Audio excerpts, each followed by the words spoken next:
Hello everyone, welcome back to my channel. आज मैं share कर रही हूँ आपके साथ अपनी दोपहर से लेकर नाइट टाइम की रूटीन। वैसे मुझे लगता है कि आजकल की लाइफ में इवनिंग का समय हमारे लिए बहुत ही ज़रूरी है अपनी फैमिली के साथ टाइम बिताने के लिए। मॉर्निंग में बच्चे स्कूल चले जाते हैं और दिन भर आपके पास अपने कई सारे काम होते हैं करने के लिए। बस इवनिंग का ही एक ऐसा वक्त होता है जब पूरी फैमिली साथ मिलकर टाइम बिता सकती है एक दूसरे के साथ। इसीलिए हम ट्राई करते हैं कि हमारी इवनिंग रिलैक्सिंग और इंजॉयबल हो, लेकिन साथ ही मैं अपनी इवनिंग को थोड़ा ऑर्गेनाइज्ड रखती हूँ ताकि नेक्स्ट डे मुझे अपने बिजी मॉर्निंग के बारे में ज़्यादा सोचना ना पड़े और स्कूल जाने वाले बच्चों के साथ मैं अपने मॉर्निंग हसल इजीली टैकल कर पाऊँ। तो बस अपनी फैमिली के साथ क्वालिटी टाइम स्पेंड करने के साथ मेरे अगले दिन की शुरुआत भी आसानी से हो जाए, इसके लिए एक रात पहले मेरी जो भी अरेंजमेंट होती है आज के व्लॉग के जरिए मैं आपके साथ शेयर कर रही हूँ। उम्मीद है कि आज का ये प्यारा सा व्लॉग आपको पसंद आए। बच्चों के स्कूल से घर आने के बाद से आज मैं अपना व्लॉग स्टार्ट करने वाली थी, लेकिन दोपहर में लंच करने के बाद मुझे उनके बुक्स वगैरह अरेंज करने थे उनके रूम में, तो सोचा व्लॉग दोपहर से ही शुरू कर दूं ताकि बच्चों के स्कूल के सप्लाई वगैरह ऑर्गेनाइज करने में आपको कुछ आइडियाज़ मिल जाएंगे इस व्लॉग को देखने के बाद। और वैसे भी बच्चों के रूम का ये एरिया आपने पहले कभी मेरे व्लॉग में नहीं देखा होगा, तो मैंने सोचा इस एरिया को थोड़ा सा ऑर्गेनाइज करके उनके बेडरूम का आपको एक छोटा सा टूर दे दूं। 2 साल पहले मैंने इस फर्नीचर को आइकिया से लिया था अपने मास्टर क्लोजेट में कपड़ों को अरेंज करके रखने के लिए, लेकिन लास्ट ईयर दिवाली से पहले मैंने अपने क्लोजेट की डीप क्लीनिंग की थी और कपड़ों को डिक्लटर करने के बाद मुझे लगा कि हमारे क्लोजेट में ऑलरेडी काफ़ी जगह है कपड़ों को रखने के लिए, तो इस फर्नीचर को हमने क्लोजेट से मूव करके बच्चों के रूम में सेट कर दिया। सो घर में जितने भी उनके बुक्स और आर्ट सप्लाई यहाँ वहाँ रखे हुए थे उन्हें मैं अच्छे से अरेंज करके एक जगह पर रख सकूँ। पिछले दिवाली से पहले ही मैंने बच्चों के क्लोजेट और लाइब्रेरी एरिया को ऑर्गेनाइज किया था, लेकिन दिन मेरे बच्चे अपनी चीज़ों को खुद ही हैंडल करते हैं, सो जाहिर है कि ओवर द टाइम मैस तो हो ही जाएगा थोड़ा बहुत। तो सोचा आज लंच के बाद बच्चों के रूम को थोड़ा सा ऑर्गेनाइज करके आपको उनके बेडरूम का एक छोटा सा टूर दे दूं। बाकी इस रूम में एक कॉर्नर है जिसे मुझे बच्चों का स्टडी एरिया बनाना है।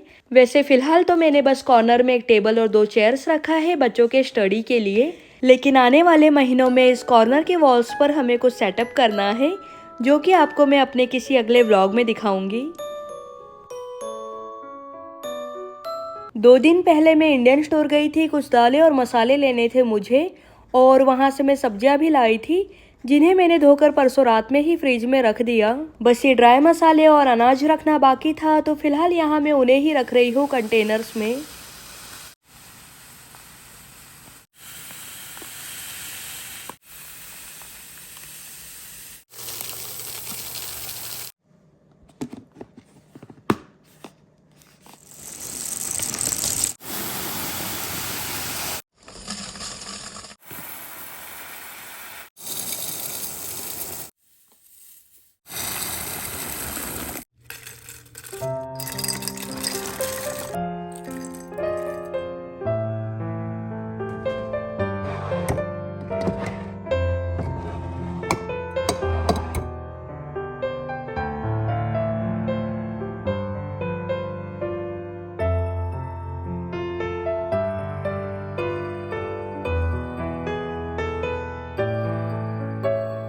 रिसेंटली मुझे फनसीड ब्रांड से एक ईमेल मिला उनके साथ कोलैबोरेट करने के लिए। They sent me one of their amazing 24 volt ride on cars for kids. वैसे मुझे पीआर के लिए किचन और होम आइटम्स मिलते रहते हैं, but I don't know why I have never Gotan a toy before, so you can imagine my excitement when I saw that email. Even my kids were excited too and they got to choose their very own ride on car. उनसे तो package के आने का wait ही नहीं हो रहा था, and guess what? It came today only. Actually, when the package arrived, the kids were not at home, so I did not open it right away. I wanted to wait for them to come from school so we could do the unboxing together. I don't know what this is. Tools हो गए इसमें। But it's an Xbox controller here. ये remote control से भी operate होता है, so that's why you have remote control. A steering wheel. Nice. क्या कर रहे हो? आजा बाहर। Hiding. This can be like a house. You go to the door and I will be hiding. You can find me. Man, come out. I'm sleepy. I don't see you. Yeah. Where are you? Here. So package के अंदर से सारे parts निकालने के बाद I checked all the items with the manual just to make sure no parts were missing. 3 of the car's wheels were in the package, but the 4th wheel was inside the car's hood. And the packaging was very well done and the manual was very clear to follow. So after unboxing I checked all the parts and then मैं dinner बनाने के लिए चली गई kitchen में. While Sanjay was helping us to assemble the car, तो इसे पूरी तरह असेंबल करने में संजय को अराउंड 40 मिनट्स लग गए. इनके अलावा it came with a charger, so we plugged it in for charging before driving. The car also comes with the remote control, which is great if your child is too young to drive by themselves. Then you can control the car while they still enjoy the ride.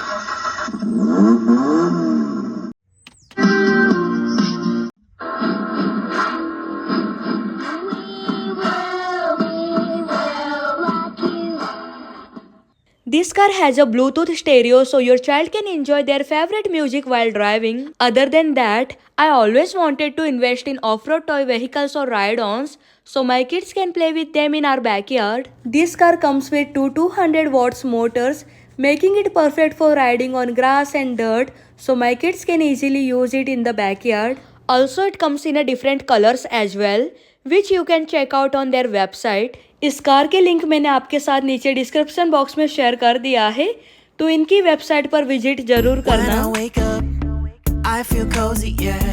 Can you hold up? Don't need no coffee yet. Got no makeup. How do you look so fine? Bust up, bust up. How did I make you mine? Stay a minute, another minute. Hold on a second, love this moment, yeah. Around 3:30 बजे तक मेरे दोनों बच्चे school से घर आ जाते हैं. तो घर आने के बाद पहले मैंने उनके कपड़े वगैरह चेंज करके उन्हें रेडी किया. देन फ्रूट्स वगैरह खाकर बच्चे कार टॉय को असेंबल करने में लग गए थे और मीनवाइल मैं अपने डिनर की तैयारियों में लग गई. सुबह से बटर मैंने फ्रीजर से निकालकर काउंटर पर रखा था घी बनाने के लिए, तो एक चूल्हे पर मैंने घी बनने के लिए रख दिया और दूसरी ओर डिनर के लिए सब्जी बन रही है मटर पनीर की. तो मटर पनीर की सब्जी बनाने के लिए गर्म तेल में मैंने यहाँ थोड़े खड़े मसाले और जीरा का तड़का लगाया और जैसे ही जीरा भूनकर लाल हो जाए, तड़के में हम 1 चम्मच कद्दूकस किया हुआ अदरक और लहसुन डालकर उन्हें हल्के गोल्डन ब्राउन होने तक भूनेंगे. देन तड़के में अराउंड 2 कप बारीक कटा हुआ प्याज डालकर प्याज को अच्छी तरह लाल होने तक लगातार चलाते हुए भूने.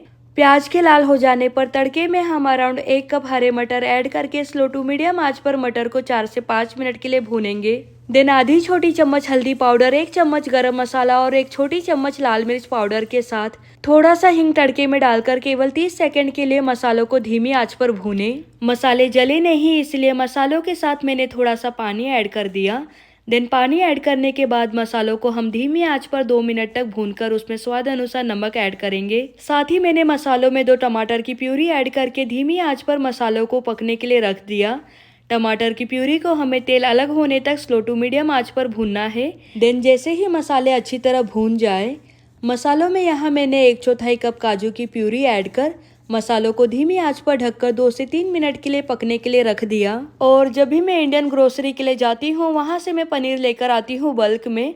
सो ये पनीर मैंने फ्रीजर में रखा हुआ था. और अगर आप फ्रीजर में रखे हुए पनीर से डायरेक्ट सब्जी बनाते हो तो आपके पनीर खाने में थोड़े से हार्ड हो जाते हैं. तो सब्जी में पनीर के टुकड़े नरम बने रहे, इसलिए सब्जी बनाने से पहले मैं पनीर को गर्म पानी में बॉईल करती हूँ अराउंड 10 मिनट के लिए. देन बॉईल किए हुए पनीर के टुकड़ों को अगर आप सब्जी में ऐड करोगे तो आपके पनीर की सब्जी में पनीर मलाई की तरह नरम बने रहेंगे. देन मटर पनीर की सब्जी बनाने के लिए मसालों में पनीर के टुकड़े ऐड कर पनीर को धीमी आंच पर मसालों के साथ 2 से 3 मिनट के लिए पकने दे. इससे पनीर में मसालों का एक अच्छा फ्लेवर आ जाएगा. देन सब्जी में आपको जितनी भी ग्रेवी पसंद हो उसके अकॉर्डिंग पानी ऐड कर सब्जी को 4 से 5 मिनट के लिए पकाएं. लीजिए, मेरी मटर पनीर की सब्जी बनकर तैयार है. सब्जी में फ्लेवर लाने के लिए मैंने थोड़ा सा कसूरी मेथी ऐड कर दिया. और काफ़ी दिनों के बाद हमने इस बार इंडियन स्टोर से मलेशियन पराठे लेकर आए थे और ये पराठे इस तरह के मसाले वाली सब्जियों के साथ खाने में काफ़ी मज़े के लगते हैं. तो आज अपने फैमिली की डिमांड पर मैंने मटर पनीर की सब्जी के साथ मलेशियन पराठे सेक लिए. ये पराठे गर्मा गर्म खाने में ही अच्छे लगते हैं. तो अराउंड 5:45 तक हमने अपना डिनर कर लिया. बच्चे ऑलरेडी बाहर खेल रहे थे तो उन्हें भूख भी लगी थी काफ़ी। देन डिनर करके मैं थोड़ी देर के लिए बाहर आ गई अपने बैकयार्ड में। बिना ग्राउंड को टच किए बैठोगे? Yes. Okay, do it. I might go flying though. Oh, you did it. Yes. Now all I have to do is go here. It's not very feel these days. Okay, yeah, this is what happened the last time we did it. How do I get up? How? Strength use करो अपना You और गिर जाओ। चलो आ जाओ। retry. God. Retort. It's okay. 3, 2, 1. Let the challenge begin.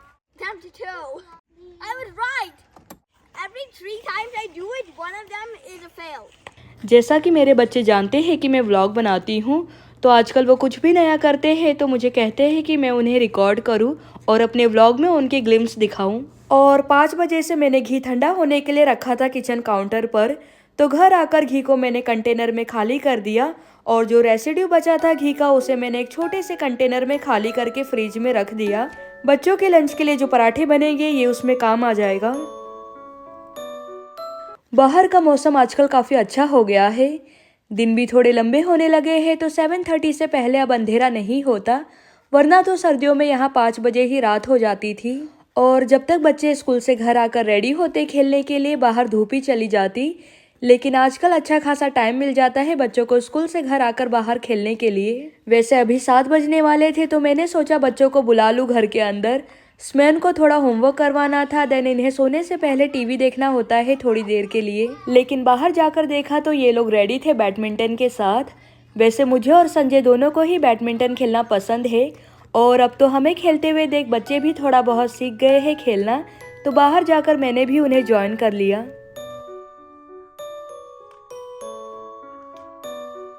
15-20 minute बाहर खेलने के बाद हम घर के अंदर आ गए और आते साथ ही मैंने पूरे घर के ब्लाइंड्स वगैरह बंद करके लाइट्स ऑन कर दिया।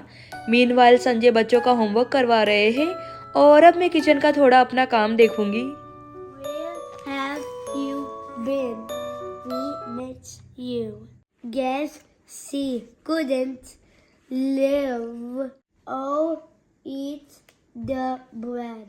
रिसेंटली मैंने इंस्टाग्राम पर मखाने की कस्टर्ड की रेसिपी देखी थी जो कि आजकल काफ़ी वायरल चल रही है, तो मैंने सोचा थोड़ा सा बनाकर ट्राई करते हैं। इसे बनाने की पूरी तैयारी मैंने आज मॉर्निंग में ही कर ली थी।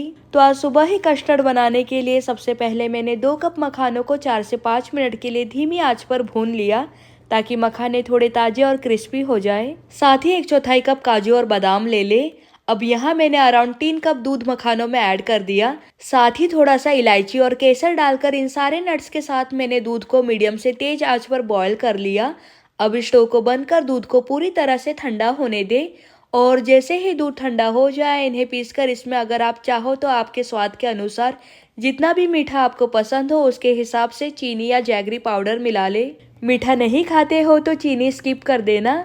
देन मैंने इसे मॉर्निंग में ही फ्रिज में रख दिया था ठंडा होने के लिए कि डिनर के बाद इसमें फ्रूट्स ऐड करके हम इंजॉय करेंगे मखाने की कस्टर्ड। तो बस अभी मैंने कस्टर्ड को फ्रिज से बाहर निकालकर उसमें थोड़े से फ्रूट्स और नट्स ऐड कर दिए अपनी पसंद के। मेरे घर में तो ये रेसिपी सबको पसंद आई, बच्चों ने तो काफ़ी मन से खाया। वैसे देखा जाए तो नवरात्रि में भी इसे बनाकर आराम से व्रत में खाया जा सकता है। आप इस कस्टर्ड को 2-3 दिनों के लिए फ्रिज में बनाकर रख सकते हो, बस पहले से फ्रूट्स ऐड नहीं करना। जब भी आपको खाना हो ताजे फ्रूट्स ऐड करके मखाने की कस्टर्ड इंजॉय करें।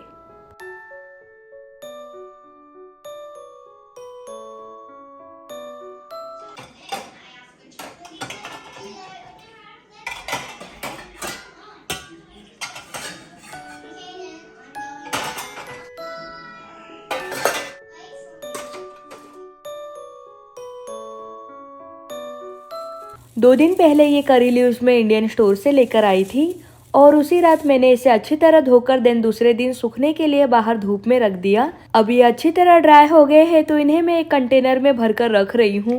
साथ ही कल बच्चों को लंच में पनीर और बीटरूट के पराठे लेकर जाना है तो इन्हें ग्रेट करके मैं फ्रिज में रखने जा रही हूँ। सो कल सुबह मेरे थोड़े काम आसान हो जाएंगे। और डिनर के बाद जितने भी बर्तन जमा हो गए थे उन्हें मैंने डिश वॉशर में लगा दिया। बाकी थोड़ी सी मटर पनीर की सब्जी और कस्टर्ड बचा हुआ है उन्हें मैं कंटेनर्स में खाली करके फ्रिज में रख दूंगी। बाकी खाना बनाते समय किचन में काफ़ी सारा सामान फैल जाता है, तो जितनी भी चीज़ें मैंने यहाँ वहाँ रख दी थी उन सारी चीज़ों को उनकी जगह पर रखकर मैंने किचन काउंटर और आइलैंड को अच्छी तरह वाइप करके क्लीन कर लिया। और कल लंच में मुझे बनाना है छोले, तो सब्जी बनाने के लिए चने मैंने भिगाकर काउंटर के साइड में रख दिया। सो कल ब्रेकफास्ट और लंच में क्या बनेगा उसके बारे में मुझे सोचना नहीं होगा, मैंने आज ही कल के मील की प्लानिंग कर ली। लंच के प्लानिंग के अलावा बच्चों को दूसरे दिन स्कूल में जो भी कपड़े पहनकर जाना होता है उन्हें मैं रात में ही बाहर निकाल कर रख देती हूँ, तो मॉर्निंग में संजय बच्चों को रेडी कर देते हैं स्कूल के लिए। तो बस यही छोटे बड़े काम होते हैं जो मुझे लगता है कि अगर मैं एक रात पहले कर लूँ तो आने वाले दिन को मैनेज करना मेरे लिए आसान होगा। तो बस यही होती है मेरी इवनिंग से लेकर नाइट की रूटीन। उम्मीद है कि आपको आज का ये व्लॉग पसंद आया होगा। बाकी इस व्लॉग के बारे में अपना फीडबैक मुझे कमेंट करके ज़रूर देना, मुझे आपके कमेंट का इंतज़ार रहेगा।